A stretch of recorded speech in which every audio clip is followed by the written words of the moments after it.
Voilà, eh bien, en cette première semaine de vacances, nous sommes ravis de vous accueillir ici à Charbonnières-les-Sapins, mais ça disparaît un petit peu, parce qu'on se retrouve en pleine ère préhistorique à Dinozo avec Geoffroy Vautier. Bonjour, vous gérez Dinozo.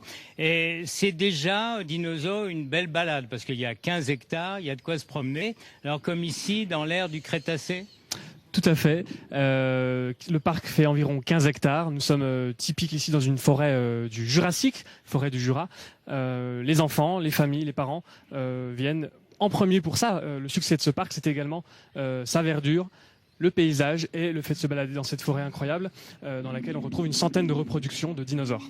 Voilà, une belle idée mise en pratique depuis 1994 par Guy Vautier, c'est votre papa, qui nous a quittés malheureusement il y a quelques mois, un homme qui a innové, un humaniste. Et vous prenez la suite et vous étiez déjà un peu préparé?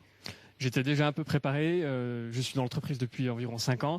Mon papa, eh bien oui, effectivement, a lancé ce projet en 93 plutôt, l'avant-projet. Et puis ensuite, ça s'est lancé notamment avec le film Jurassic Park qui est sorti au même moment. Tout de suite, l'engouement est arrivé parce que ça a démocratisé la paléontologie, ça a démocratisé également les dinosaures. Aujourd'hui, tout le monde est capable de citer le nom d'un dinosaure, que ce soit le tyrannosaure ou le tricératops. Voilà, et puis il y en a même des nouveaux cette année. Donc une centaine de dinosaures et compagnie, j'allais dire, à voir au fil d'un parcours de 2,5 km. Mais il y a aussi beaucoup d'attractions et des animations.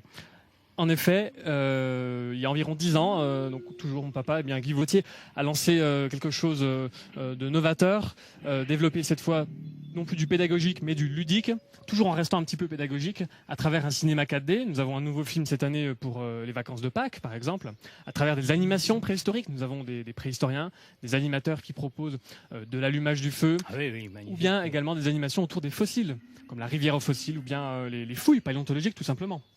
Alors, comment ça fonctionne? Vous dites que vous êtes en augmentation au niveau des visiteurs, c'est-à-dire il y a combien de personnes qui passent ici chaque année?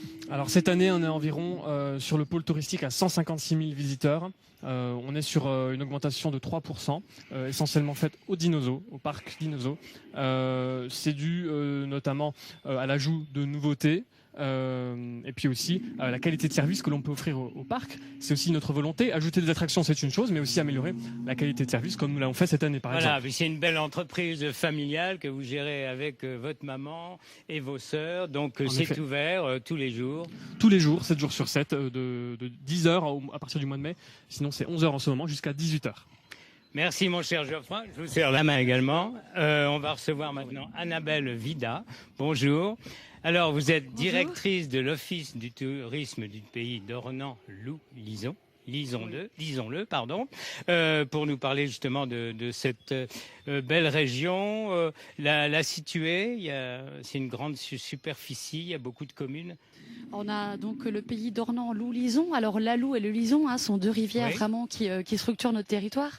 On est vraiment au cœur en fait des montagnes du Jura. Je dirais, on est sur cette identité vraiment issue du Jurassique, avec des choses qui plaisent vraiment à nos visiteurs, des belvédères, des gouffres, des vallées encaissées, des gorges, des rivières, des cascades. Voilà, tous ces éléments qui font que on a quelque chose de spécial dans les montagnes du Jura. Voilà, alors avant de parler de loisirs, on va parler de culture, d'architecture. Bon, la ville d'Ornans, le musée d'Ornans, bien sûr, ça veut dire à l'ombre de Courbet. Tout à fait, ouais. Gustave Courbet est vraiment le personnage emblématique de notre territoire. On est ici sur le pays de Courbet, pays d'artistes, avec cette chance d'avoir eu un peintre qui a peint toute sa vie les paysages de la vallée. Et donc à Ornans, nous avons le musée Courbet qui accueille en permanence des œuvres de Gustave Courbet et 2 expositions temporaires chaque année.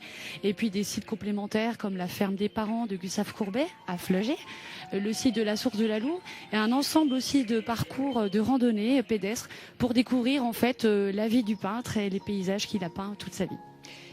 Et puis, bien sûr, des villages, de jolis villages autour. Vous êtes en train là, de vous battre pour que le village de l'eau soit reconnu comme parmi les plus beaux villages de France, c'est ça? Oui, exactement. En ce moment, on est en compétition avec 21 autres villages pour le concours des villages préférés des Français. Et j'invite tous les amoureux de la Franche-Comté et nos amis bourguignons, avec qui bientôt on sera une seule et même entité, à aller voter pour le village de l'eau, qui est donc village préféré, bientôt j'espère, village préféré des Français. Voilà, et puis on va terminer après la culture, les loisirs. Alors là, vraiment, avec la Loue, le Lison, canyoning, escalade, enfin, il y a beaucoup de choses. Bah là, clairement, on en a pour tous les goûts en matière d'activités nautiques, que ce soit du canoë-kayak, du canyoning, de la spéléo, de l'escalade, de via ferrata, bien sûr des randonnées pédestres, VTT, le canoë-kayak évidemment. Donc franchement, qu'on soit, on va dire, un découvreur ou un sportif professionnel, on peut vraiment pratiquer toutes les activités ici. D'accord. Côté cuisine, le plat traditionnel? Bah, bien évidemment la truite, voilà, la truite qu'on cuisine au bleu, meunière, etc. Donc on vous invite à venir. Voilà, alors pour la truite et puis le 26, 27, 28, donc le grand powwow, hein, le rassemblement des Indiens à Ornans. Voilà. Merci beaucoup. On continue les vacances demain. Ce sera plutôt cirque.